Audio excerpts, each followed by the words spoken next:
Shalom, selamat pagi sahabat GACC, Bapak Ibu yang dikasihi dalam Tuhan kita Yesus Kristus. Salam anugerah, salam pengharapan, salam dalam kasih Tuhan kita Yesus Kristus.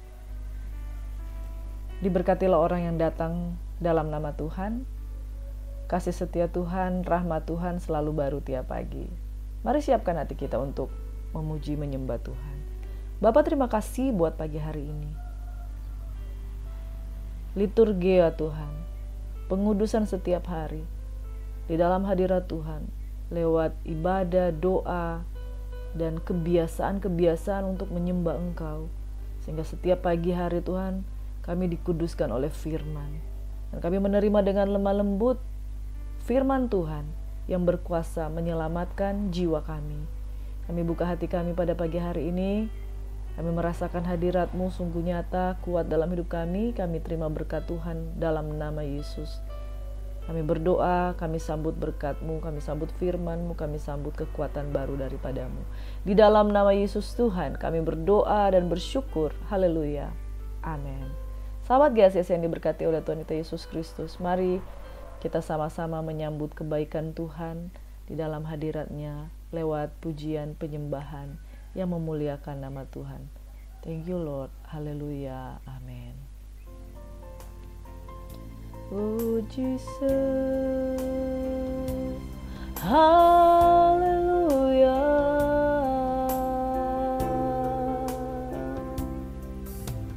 Tak akan pernah ku sesali mengiring Yesus sepanjang hidupku, lewati lembah air mata, ku saksikan kemuliaan-Mu dinyatakan. Berapapun harga yang harus ku bayar, ku kan tetap setia melayani, mengasihi-Mu, mengiring-Mu seumur hidupku. Janji-Mu kan tetap ku pegang teguh sampai ku dapat mahkota kehidupan.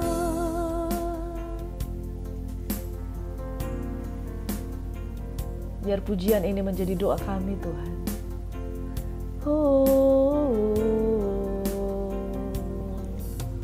Tak akan pernah ku sesali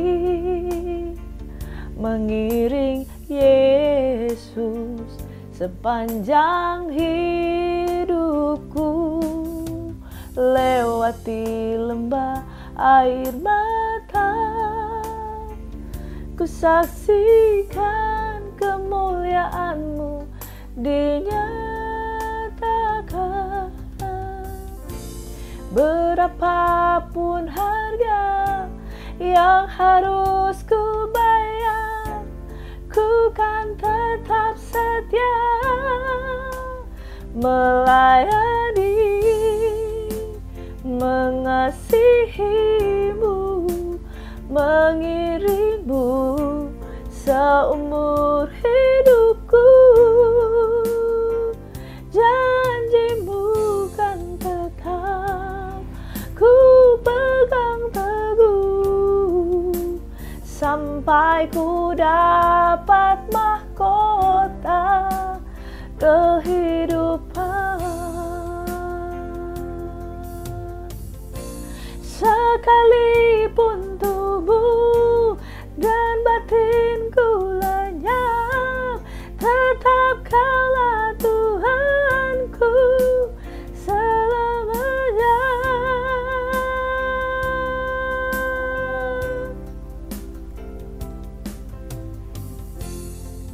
Sebab barang siapa melayani Tuhan, ia harus mengikuti Tuhan dimanapun Tuhan berada, dan di situ pun pelayan Tuhan itu akan berada. Sebab barang siapa melayani Tuhan, ia akan dihormati.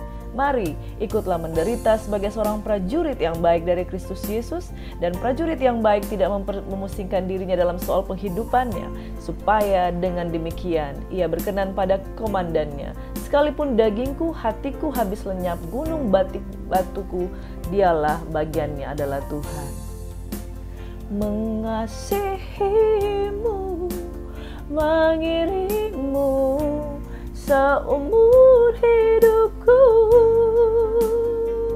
janjimu kan tetap ku pegang teguh, sampai ku dapat mahkota melayani, mengasihimu, mengiringmu seumur hidupku,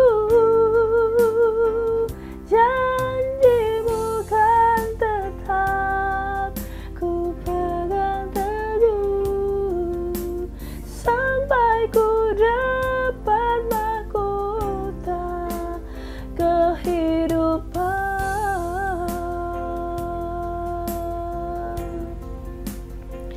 Janjimu kan tetap ku pegang teguh, sampai ku dapat mahkota kehidupan.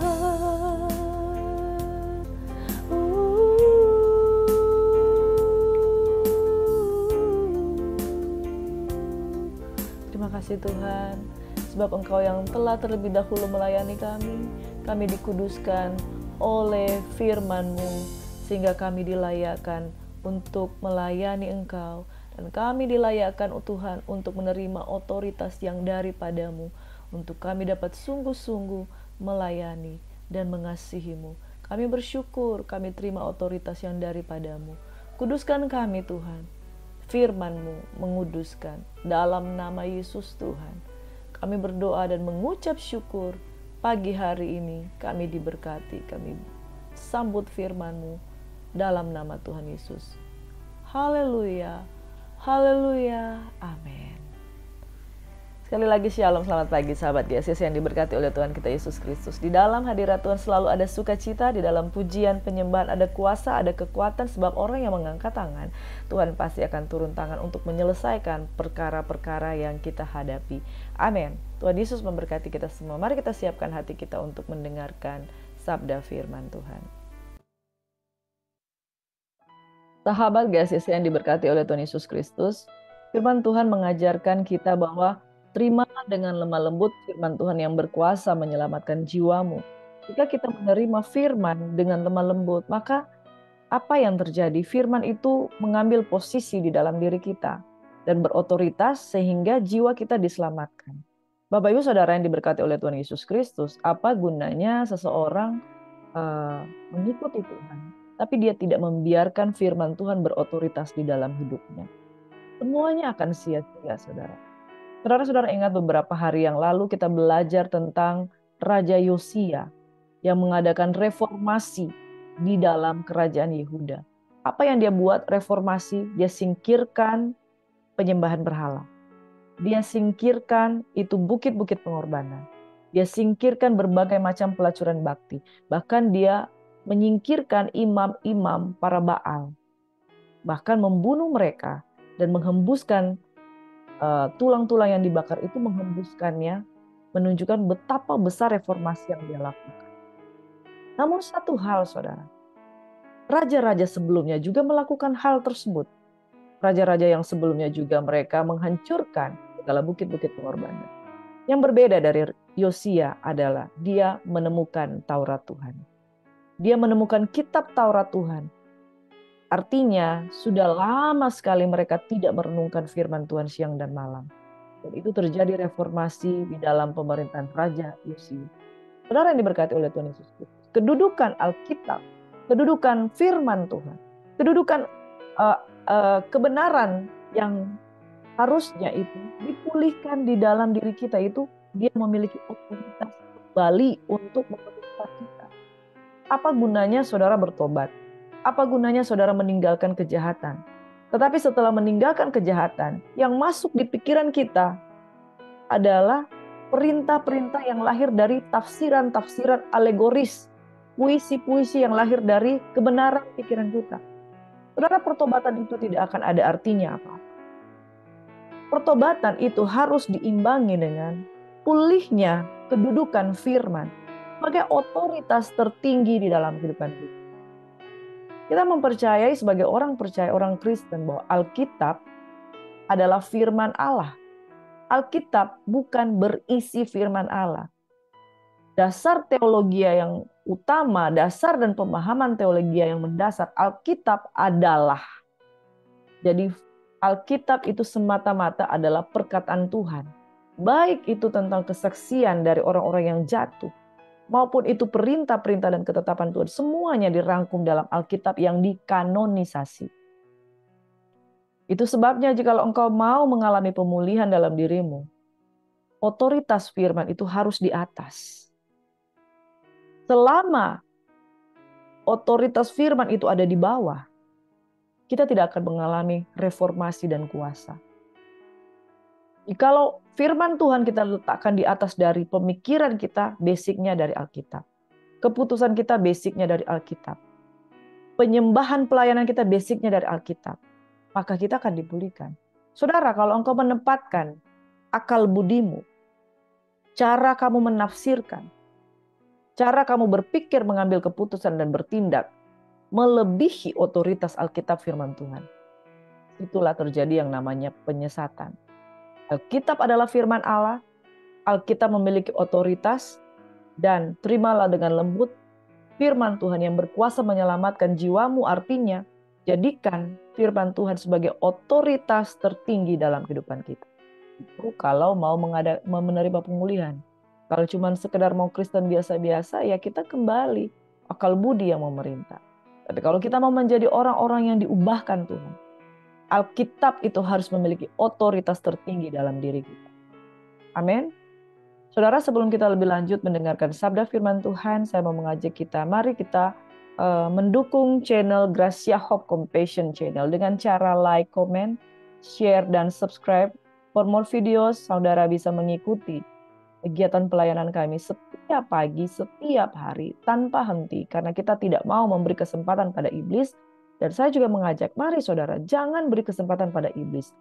Sebarkan firman Tuhan. Jangan sampai dunia mengambil alih dengan hoax dan berita-berita bohong, berita-berita mengkhawatirkan. Tapi sebarkan Injil, wartakan, kerikma.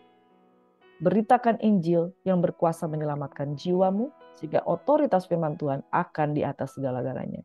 Firman Tuhan pada pagi hari ini kita akan masuk di dalam kitab Esra di 3 pasal terakhir, dan akan masuk di Nehemia 2 pasal yang pertama. Saudara yang diberkati oleh Tuhan Yesus Kristus, di mana Esra adalah seorang nabi yang diutus kembali ke Israel pada zaman pemerintahan Raja Artasasta. Saudara yang diberkati oleh Tuhan Yesus Kristus.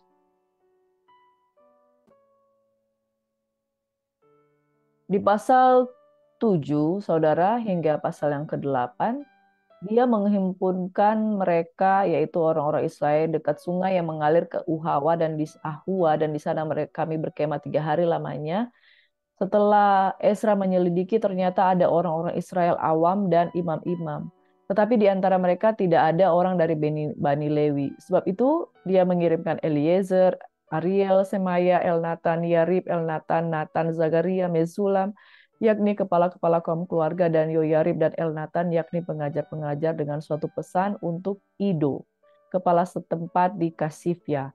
Aku menaruh perkataan-perkataan di dalam mulut mereka untuk dikatakan kepada Ido dan saudara-saudaranya, para budak di bait Allah di Kasifia itu, supaya mereka mendatangkan kepada kami orang-orang yang menyelenggarakan kebaktian di rumah Allah kami. Jadi pada waktu Esra diutus untuk kembali ke Yerusalem pada zaman pemerintahan Raja Artasasta, saudara, dia memisahkan orang-orang yang dari kaum golongan Israel dan para imam, tetapi dia tidak mendapatkan orang-orang dari Bani Lewi. Nah, Bani Lewi ini adalah bani yang khusus untuk menyiapkan kebaktian di rumah Tuhan.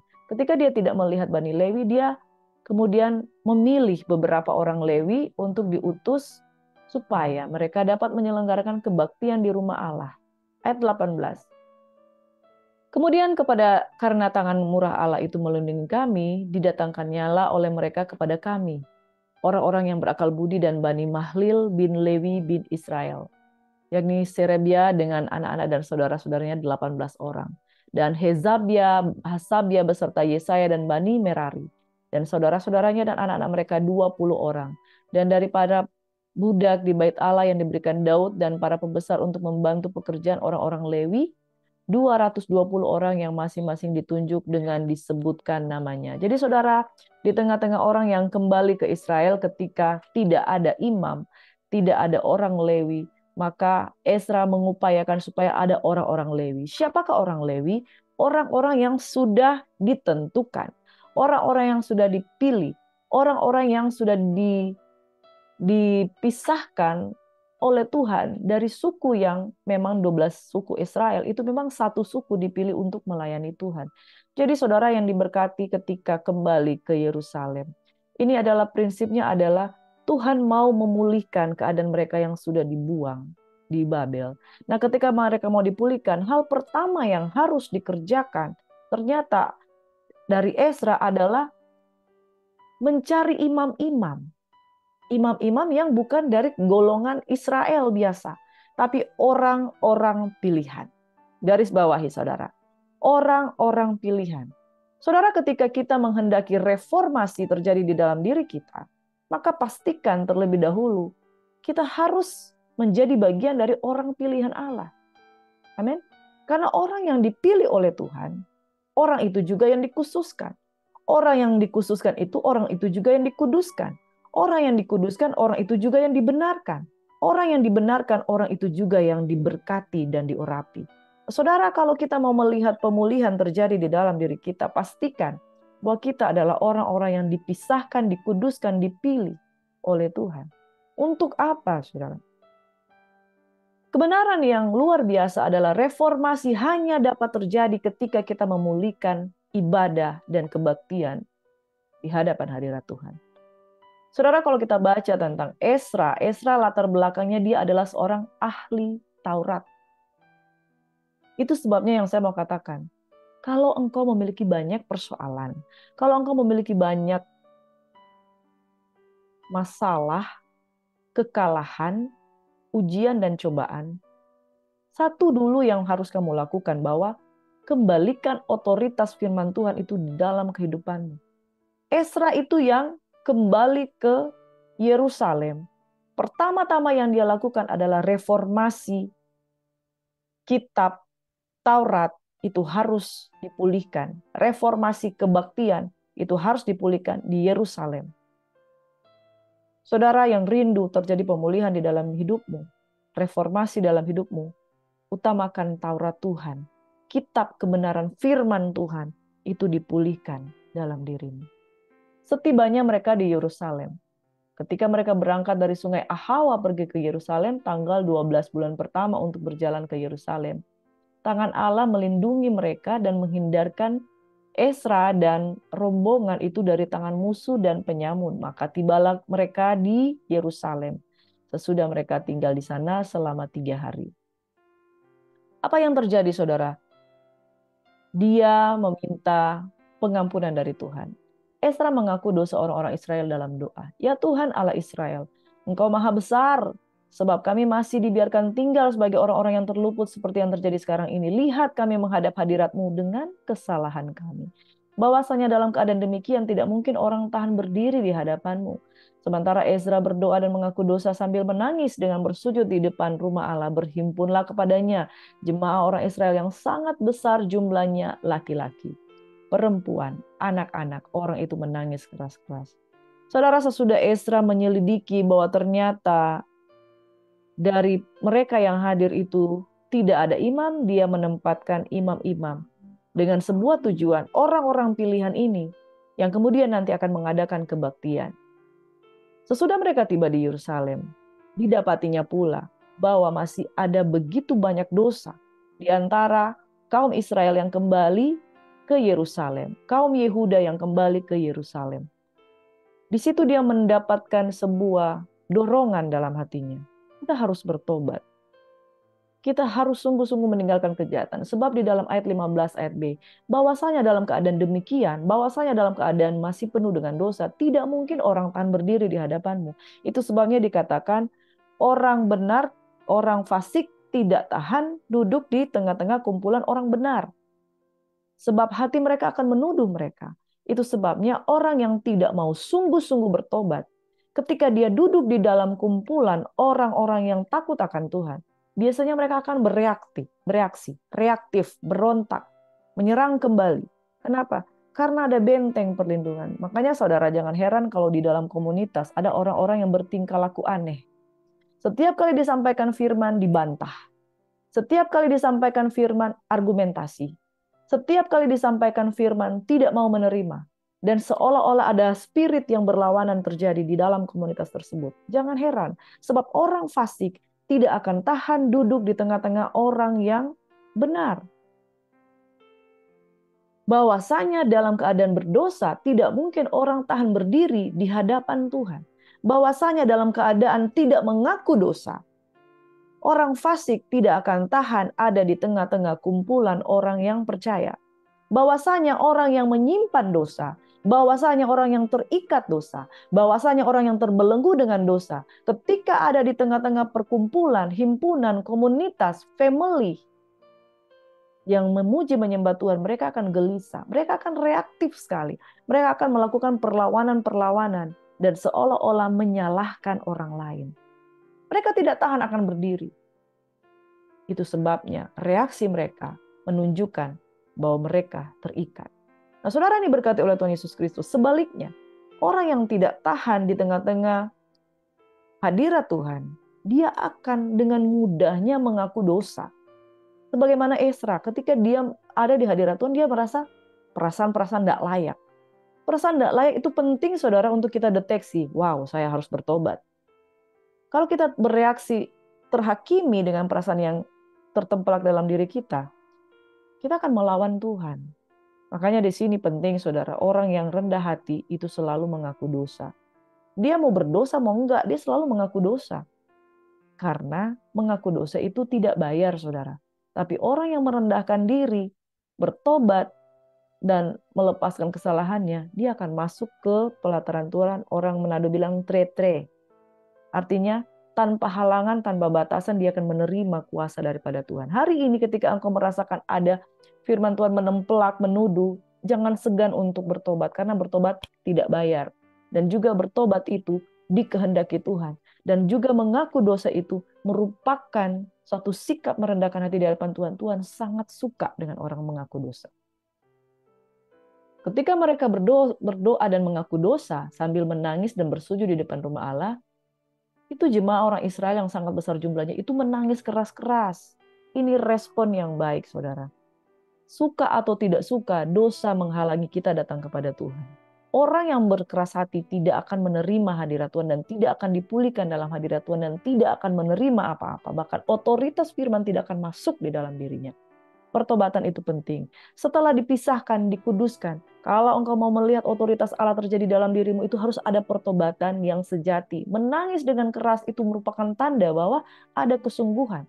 Orang yang pura-pura saja di dalam perhimpunan, pura-pura datang, pura-pura hadir, pura-pura mendengar. Tapi hatinya keras, itu tidak akan menerima otoritas dan kuasa firman Tuhan. Dia tidak akan rasa hadirat Tuhan. Roh pemberontakan tidak akan masuk di dalam kerajaan Allah.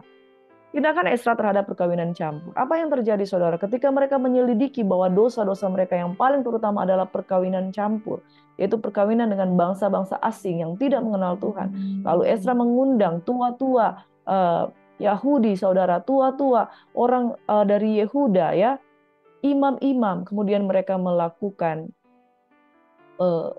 pertobatan. Bahkan mereka menyelesaikan segala urusan mengenai orang yang memperistri perempuan asing pada hari pertama di bulan pertama. Saudara, pertobatan itu butuh tindakan. Bukan cuma sekedar di mulut, bukan cuma sekedar di bibir. Tapi Tuhan katakan, kalau kau bertobat, singkirkan. Daud dan Betsheba, mereka berdosa.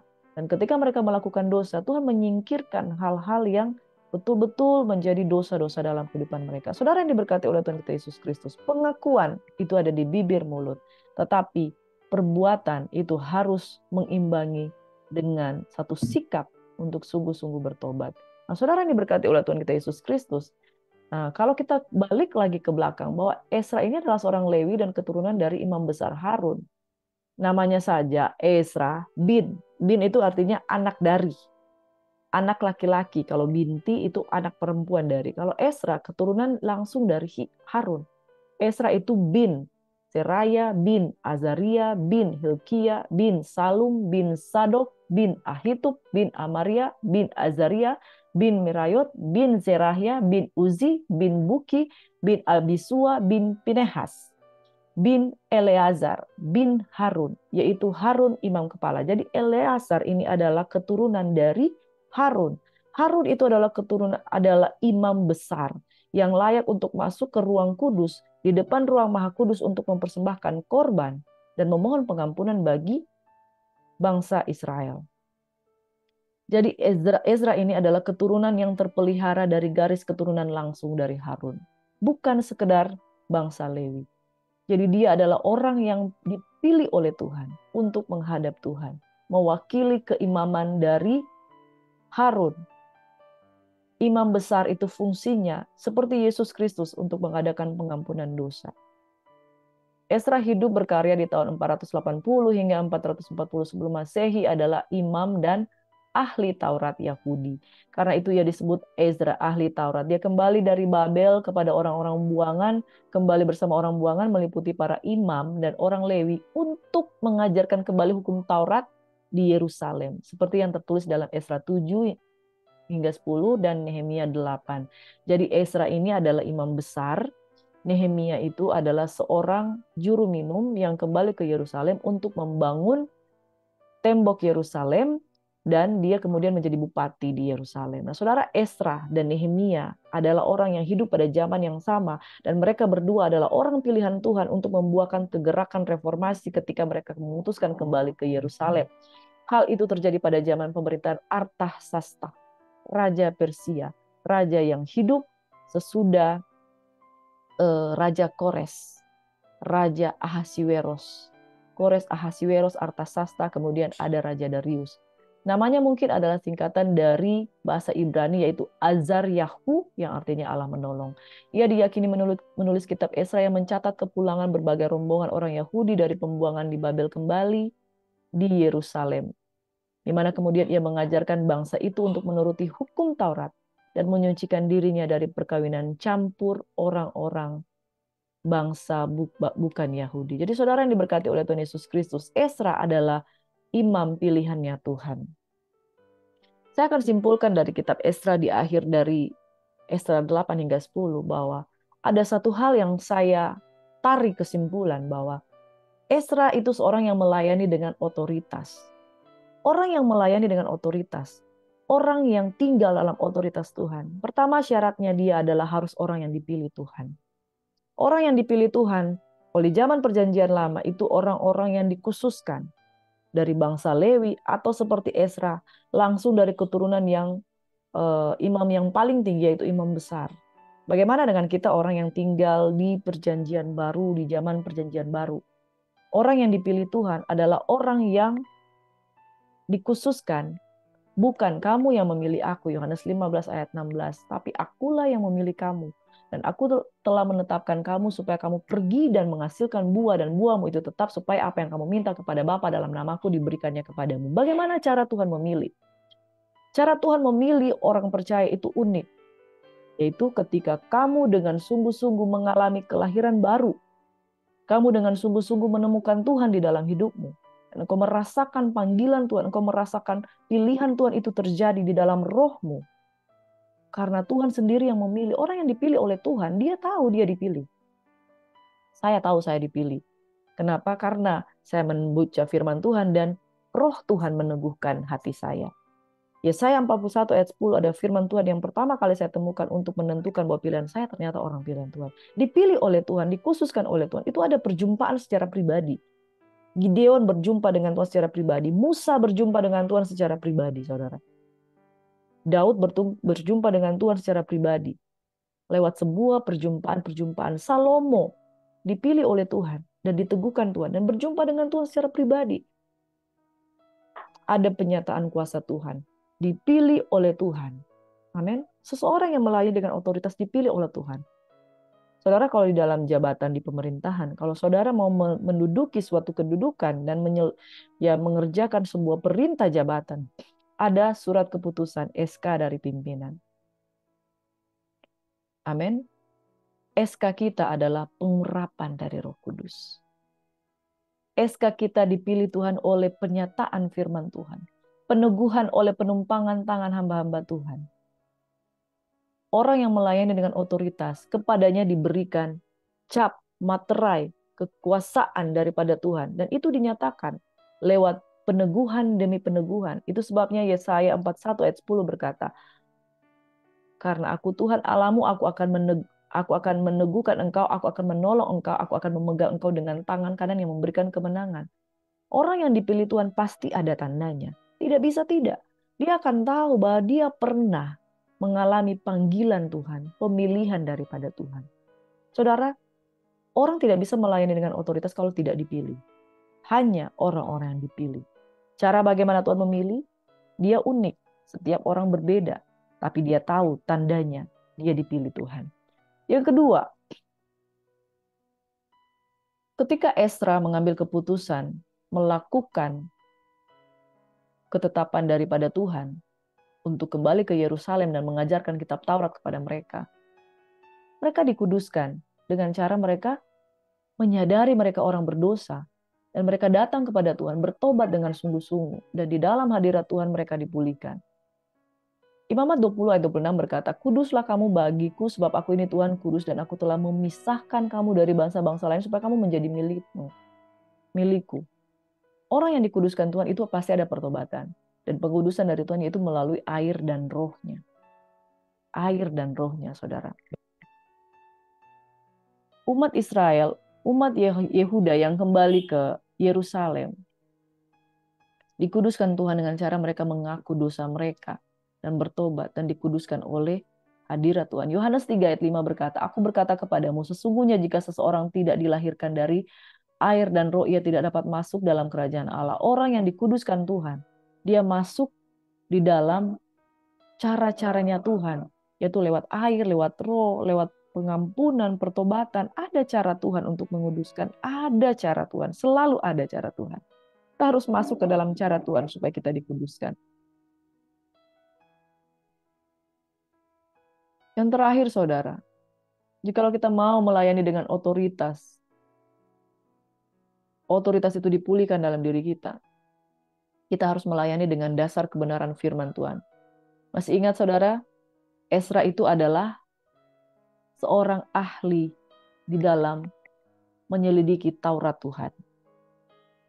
Sebagaimana Yosia mengadakan pembaruan di Yehuda pada waktu itu, dia sudah memusnahkan korban-korban penyembahan berhala. Raja-raja yang lain juga melakukan itu. Tapi yang membuat dia berbeda adalah dia menemukan Taurat Tuhan. Dan mereka kembali merenungkan Taurat Tuhan itu siang dan malam. Saudara, kembalinya Ezra ke Yerusalem untuk melakukan reformasi. Yang pertama yaitu dengan kembali kepada Alkitab. Kembali kepada tatanan kebenaran firman Tuhan. Seseorang yang mau melayani dengan penuh otoritas, itu dasarnya harus kebenaran firman Tuhan. Tanpa dasar, orang itu jatuh. Tanpa dasar kita akan tenggelam. Tanpa dasar kita tidak bisa berpijak. Dasar yang paling utama adalah kebenaran firman Tuhan. Allah itu roh. Barang siapa menyembah dia harus menyembahnya dalam roh dan kebenaran. Dasar firman-Mu adalah kebenaran dan segala hukum-hukum-Mu yang adil adalah untuk selama-lamanya. Bahkan Yohanes 17 ayat 17 katakan, kekudusan itu adalah dalam kebenaran. Kuduskanlah mereka dalam kebenaran. Firman-Mu adalah kebenaran. Tanpa kebenaran kita tidak ada pijakan. Sebab itu buanglah segala sesuatu yang kotor dan kejahatan yang begitu banyak dalam hatimu dan terimalah dengan lemah lembut firman yang tertanam dalam hatimu yang berkuasa menyelamatkan jiwamu. Saudara, jikalau engkau mau hidupmu dipulihkan, otoritas firman juga harus dipulihkan di dalam kehidupanmu. Reformasi iman dapat terjadi jika kita sungguh-sungguh percaya bahwa Alkitab adalah firman Tuhan yang memiliki otoritas untuk menguduskan dan mengubahkan kita. Amin. Alkitab yang berikutnya, saudara, yaitu Nehemia. Dan saya memberikan judul, saudara, Ezra melayani dengan otoritas. Ezra melayani dengan otoritas. Mereka baru saja kembali dari Babel menuju ke Yerusalem. Dan pemulihan yang paling pertama yang Tuhan lakukan adalah selidiki kitab suci, selidiki Taurat Tuhan. Ya, orang-orang pilihan itu harus yang kembali, yang melakukan pembaruan, kemudian mereka dikuduskan dan melayani dengan otoritas dengan cara mendudukkan firman Tuhan sebagai otoritas tertinggi dalam hidup mereka. Kita lanjut di dalam kitab Nehemia, saudara. Dalam kitab Nehemia ini dia adalah seorang yang arti katanya itu adalah penghiburan oleh Yahweh. Alkitab ini ditulis dari sekitar 431 hingga 430 sebelum Masehi. Di bawah kepemimpinan Nehemia, dia menjadi seorang bupati. Bangsa Israel berhasil membangun kembali tata agama dan politik oleh karena adanya Ezra yang memperbaiki melakukan reformasi iman dengan cara mendudukan kebenaran Alkitab, Taurat Tuhan itu sebagai kedudukan yang tertinggi. Taurat ya pada waktu itu. Pada waktu itu Taurat. Bangsa Israel berhasil membangun kembali tata agama dan politik, membangun kembali tembok kota yang mengelilingi Yerusalem, dan mengadakan upacara pembaruan perjanjian antara umat Tuhan dan Tuhan sendiri. Alkitab ini kitab Nehemia terdiri dari 3 bagian. Yang pertama adalah bagaimana Nehemia pulang ke Yerusalem dan pembangunan tembok Yerusalem, Nehemia 1 hingga 7. Bagian yang kedua adalah pembacaan Taurat oleh Ezra dan perayaan Hari Raya Pondok Daun serta puasa dan perjanjian bangsa Israel di Nehemia 8 hingga 10. Kemudian di poin yang ketiga yaitu riwayat kembali ke Nehemia di mana pemukiman kembali kota Yerusalem dan peresmian tembok Yerusalem diikuti oleh pembaruan Nehemia dalam bidang sosial dan agama selama jabatannya yang kedua sebagai bupati. Setelah itu terdapat juga daftar statistik. Jadi Nehemia ini hidup bersamaan dengan zamannya Ezra. Ezra memperbaharui reformasi di bidang kerohanian, Nehemia memperbaharui dan mereformasi di bidang tatanan sosial dan politik dan membangun kembali tembok Yerusalem. Di pasal yang pertama dia adalah seorang juru minum. Waktu itu dia di Puri Susan di Yerusalem itu dia katakan dia menangis dan dia duduk menangis dan berkabung karena dia dengar orang yang tinggal di sana di Yerusalem yang terhindar dari penawanan ada kesukaran besar dan dalam keadaan tercela. Tembok Yerusalem telah terbongkar dan pintu gerbangnya telah terbakar. Tangisan itu didengar oleh raja. Kemudian dia berdoa, ya Tuhan berilah telinga kepada doa hambamu dan biarlah doa hambamu ini yang rela takut akan namamu dan biarlah hambamu berhasil hari ini dan mendapat belas kasihan dari orang ini.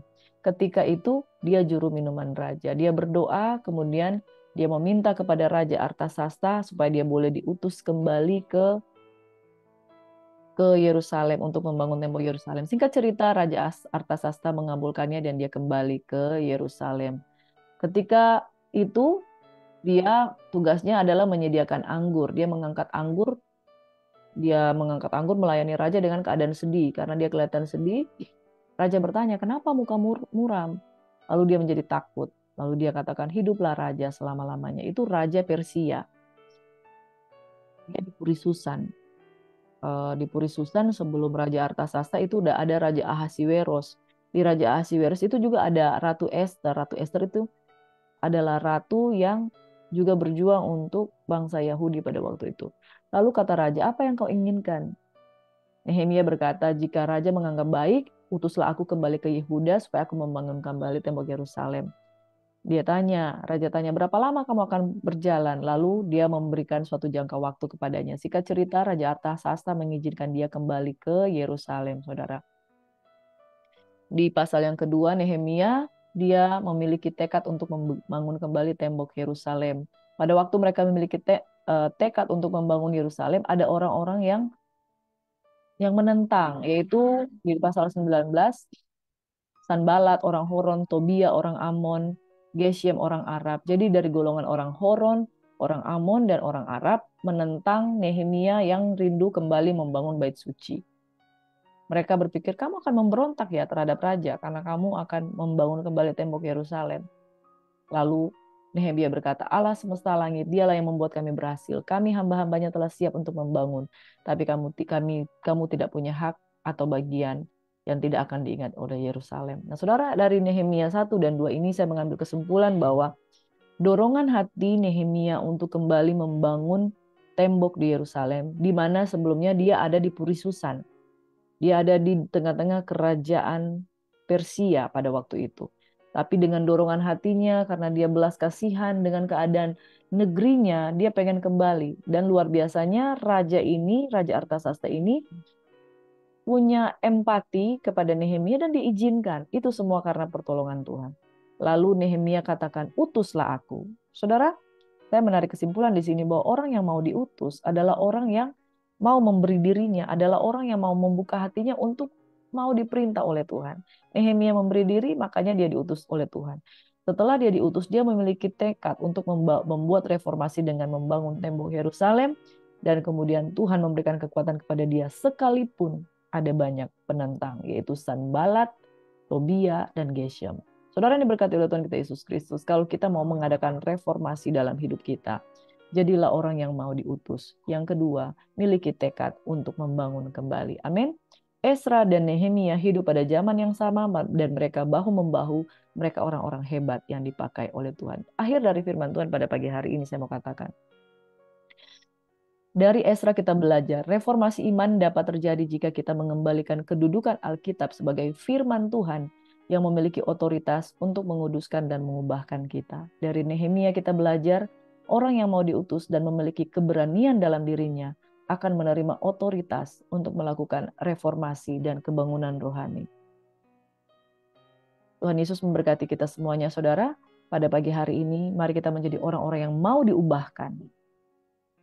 Jika saudara memiliki pokok-pokok doa, jika saudara memiliki banyak masalah, jika saudara terputar-putar dengan banyaknya masalah dan tidak mengalami kemenangan, ini saatnya. Kembalikan otoritas firman sebagai otoritas tertinggi dalam hidup kita, sehingga firman Tuhan berkuasa menyelamatkan jiwa kita. Kalau firman Tuhan tidak ada di otoritas tertinggi di dalam diri kita, kita tidak akan mengalami kemenangan. Belajar dari Esra, belajari kitab suci, jadikan firman Tuhan sebagai dasar berpijak dan otoritas tertinggi dalam hidup kita, sehingga kehidupan pribadi kita akan mengalami pemulihan dan kita bisa perlahan-lahan membangun tembok Yerusalem. Perlahan-lahan membangun kembali kehidupan kita yang sudah hancur. Perlahan-lahan membangun kembali masalah-masalah kita untuk kita singkirkan dan menjadi orang-orang yang dibaharui di dalam firman. Mari satu dalam doa. Bapa di surga, kami tidak tahu seberapa hancurnya kehidupan yang dialami oleh para pendengar, jemaat kekasih Tuhan yang hari ini sama-sama merenungkan firman Tuhan. Kami tidak mengerti seberapa dalamnya mereka telah jatuh. Kami tidak mengerti seberapa dalamnya mereka mengalami persoalan, pergumulan. Kami tidak mengerti seberapa dalamnya mereka telah jauh dari Tuhan. Dan seberapa dalamnya mereka dicengkeram oleh ikatan belenggu dosa. Tapi kami berdoa pada pagi hari ini. Sama seperti Esra diberi kesempatan untuk kembali ke Yerusalem. Sama seperti Nehemia diberi kesempatan untuk kembali membangun kehidupan di Yerusalem. Saya berdoa bagi semua orang yang mengangkat tangan pagi hari ini. Seberapapun hancur kehidupanmu oleh karena masa lalu, keputusan-keputusan yang salah, pemberontakan dari kebenaran firman, hamba-Mu mengangkat tangan. Urapan Allah mengalir atasmu. Di antara saudara-saudara sekalian, engkau adalah orang-orang pilihan Tuhan yang sudah ditetapkan Tuhan sejak dari kandungan untuk engkau dipanggil untuk melayani Tuhan.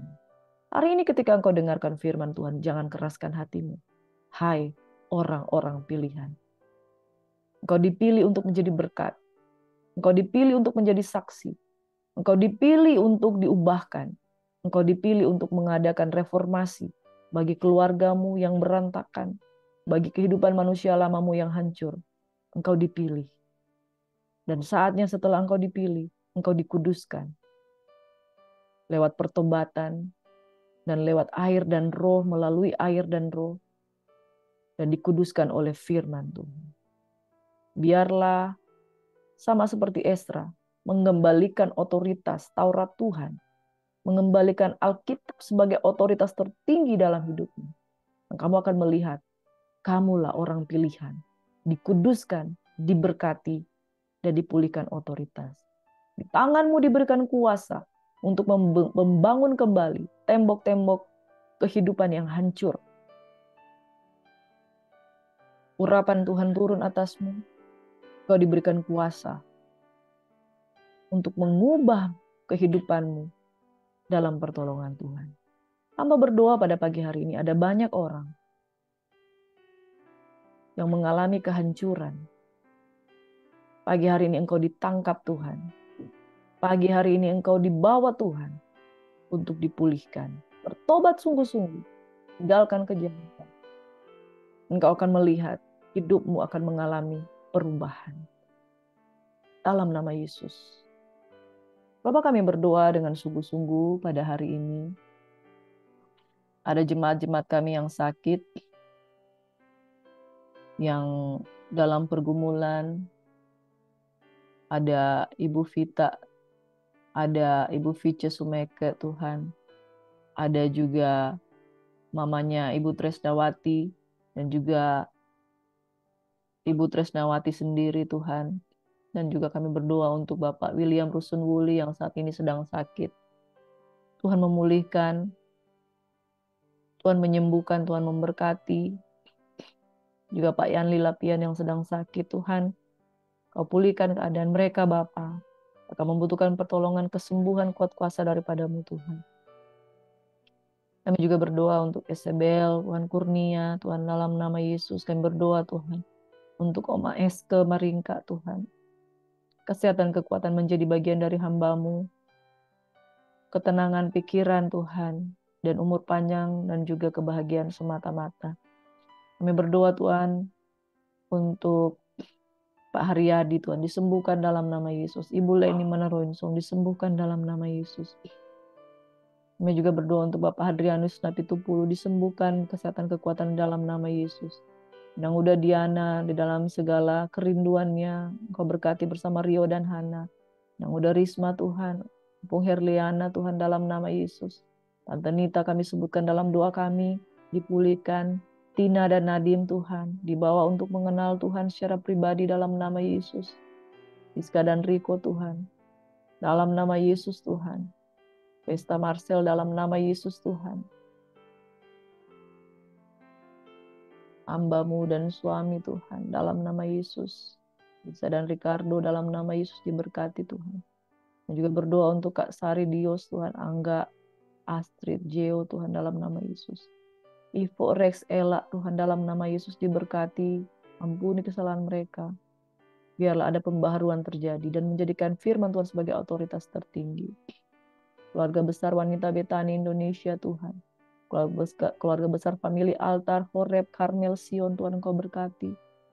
Keluarga besar gereja-gereja Tuhan yang kami layani Tuhan. Keluarga besar Tuhan. Kekasih-kekasih Tuhan yang meminta dukungan doa. Ibu Mona Saragi Tuhan dalam nama Yesus Engkau berkati, kuduskan, pemulihan terjadi dengan menjadikan firman Tuhan sebagai otoritas tertinggi. Kami percaya hidup kami akan dipulihkan. Seperti tembok Yerusalem kembali dibangun, demikian pula hidup kami kembali dibangun dalam nama Yesus. Haleluya, kami berdoa mengucap syukur. Amin. Puji nama Tuhan. Tuhan Yesus memberkati kita semuanya. Shalom, Bapak Ibu Saudara yang diberkati oleh Tuhan Yesus Kristus. Selamat beraktivitas. Tuhan Yesus memberkati. God bless you.